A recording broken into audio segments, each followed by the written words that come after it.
लड़कियां विवाह के बाद ज्यादातर मोबाइल पर अपनी माँ के साथ इंगेज रहती है, और हाँ उसमें जो जी। कारण था अखबार में जागरण में ही छपा था कि जो महिलाओं की माँ है वो आत्मा मतलब परिवार तोड़ने की एक बड़ी वजह बन रही है। एक आईपीएस ने सुसाइड कर लिया था ट्रेन के आगे कूदकर, उसने भी यही कहा था कि मेरी जो पत्नी है वो अपनी माँ की ही सुनती है, हमारी कुछ सुनती नहीं है। और आईपीएस अफसर उसके जीवन में तो सब कुछ था, और वो जाकर वो जो है ट्रेन के आगे कूद गया। और ये लगातार आ रही, तो क्या विवाह में आपने देखा, आपके पास कोई केस ऐसा आया है लगा क्या कि महिलाओं के माँ की भूमिका अब बहुत ज़्यादा बढ़ती जा रही है? कल परसों भी एक हमारे पाठक कह रहे थे कि उनकी जो पत्नी है वो अपनी माँ की ही सुनती है।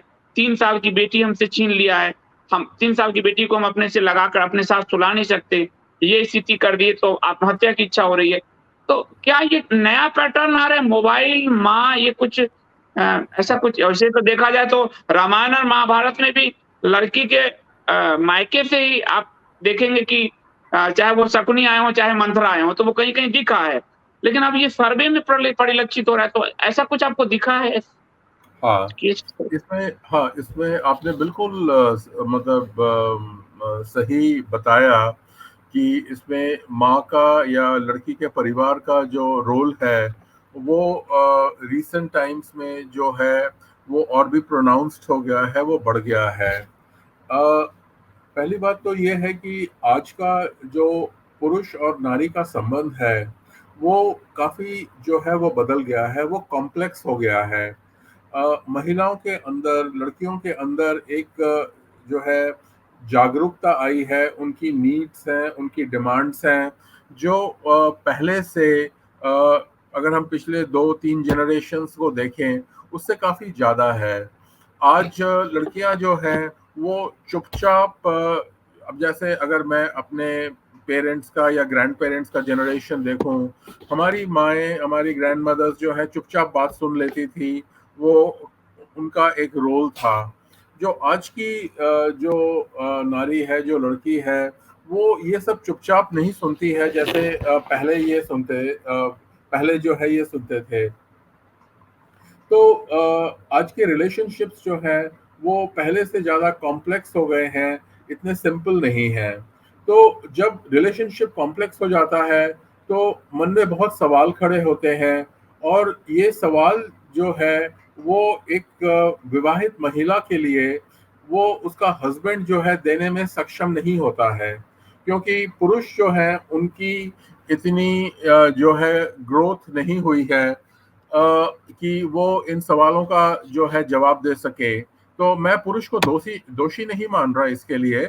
मैं कह रहा हूँ कि जो औरत होती है वो ऐसे सिचुएशंस में अपने लाइफ की कॉम्प्लेक्सिटी को, अपने ट्रॉमा को डील करने के लिए, अपने सवालों का जवाब पाने के लिए वो अपनी माँ के साथ जो है वो जाती है, और ये इंटरफेरेंस का कारण बन जाता है।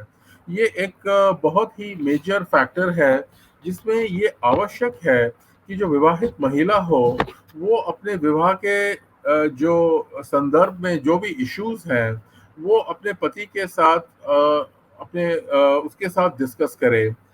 इसको हमारे मनोविज्ञान की भाषा में कंपैटिबिलिटी कहा जाता है।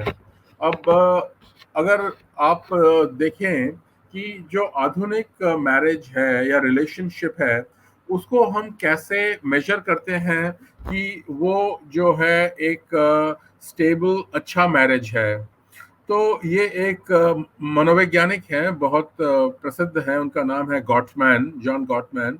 उन्होंने जो है एक कंपैटिबिलिटी रिसर्च किया था। कंपैटिबिलिटी रिसर्च का साधारण मतलब होता है कि दिन के अंत में एक विवाहित महिला और पुरुष कितने सफलतापूर्वक अपने दिन को एक दूसरे के साथ शेयर करते हैं। अगर आप हमारे पहले जनरेशन को देखें तो वो ऐसा नहीं करते थे। मेरे पिताजी अपनी मेरी माँ के साथ ये आके बैठ के नहीं शेयर करते थे कि मेरा दिन कैसा रहा। मेरी माताजी जो थी वो शेयर नहीं करती थी। लेकिन जो आधुनिक रिलेशनशिप है उसमें ये बहुत आवश्यक है कि हम दोनों एक दूसरे के साथ शेयर करें, और वो शेयरिंग नहीं हो पाती है, इसलिए जो है महिला जो है अपने माँ की तरफ टर्न करती है, तो उसमें वो अपने काफ़ी फीलिंग्स को डील कर लेती है। लेकिन उससे ये होता है कि पुरुष जो है, जो विवाहित पुरुष जो है, वो एलियनेटेड फील करता है। और इसमें से 1% एक वर्ग ऐसा होता है कि जिनके अंदर की असफलता, जिनके अंदर का मीनिंगलेसनेस जो है, वो बढ़ता रहता है, बढ़ के जो है अंदर वो घुटते रहते हैं। और एक दिन ऐसा आता है जब उनको आत्महत्या वो जो है उसका सहारा लेना पड़ता है। ये बड़ा दुःख है क्योंकि डॉक्टर साहब दोनों की इस लड़ाई में कई बार बच्चों का आपने साइकोलॉजी देखा होगा, छोटे बच्चे हैं, हाँ, वो किस तरह से अपने आप को मतलब उनके व्यक्तित्व पे भी कोई असर आता है? बहुत। मतलब जिस घर में अगर आपके माता या आपके पिताजी ने आत्महत्या किया है, तो उस बच्चे की जो जीवन होती है, वो पूरी लाइफ के लिए जो है, उसकी पूरी लाइफ तक, एंड तक जो है, इसका असर रहता है।